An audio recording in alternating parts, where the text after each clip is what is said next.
आउज़ुबिल्लाहि मिनश्शैतानिर्रजीम बिस्मिल्लाहिर्रहमानिर्रहीम।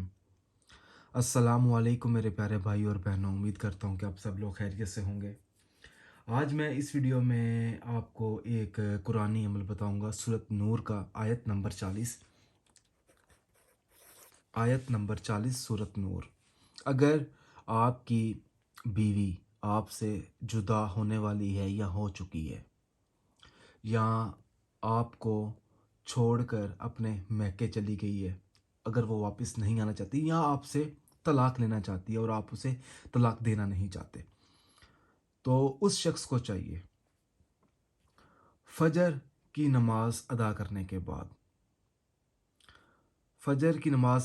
के बाद सूरत नूर की आयत नंबर 40 को एक सफ़ेद कागज़ पर लिखे। यहाँ पर लिखा हुआ है अर्के गुलाब, आप सादा पेंसिल से लिख लें, ठीक है। उसके बाद आपने जो गुलाबों वाला जो अतर होता है ना, आपने वो उसके ऊपर छिड़क देना है। फिर आपने करना ये है कि इसको एक डब्बे में, छोटी सी डब्बी लेनी है आपने, उसमें आपने ये जो कागज़ के ऊपर आपने आयत लिखी होगी, उसके नीचे आपने लिखना है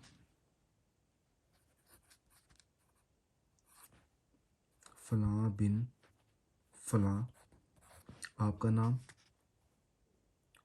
आपकी वालदा का नाम, अलहुब, फलां में आपकी बीवी का नाम, बिन लगाकर उसकी वालदा का नाम आएगा। जगह कम थी जिसकी वजह से मुझे नीचे लिखना पड़ा ताकि आप लोगों को आसानी से समझ आ जाए।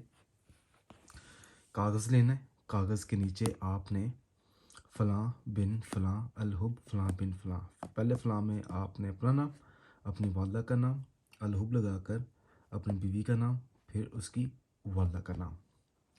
अच्छा, ये आपने डब्बी में बंद करके एक अंधेरे वाली जगह पे रखना है, जहाँ पर ना तो सूरज की रोशनी पड़े, ना ही हमारे कोई घर में कोई लाइट है, ठीक है, बल्ब चलता है या एलईडी लाइट है, तो उसकी भी रोशनी नहीं पहुंचनी चाहिए।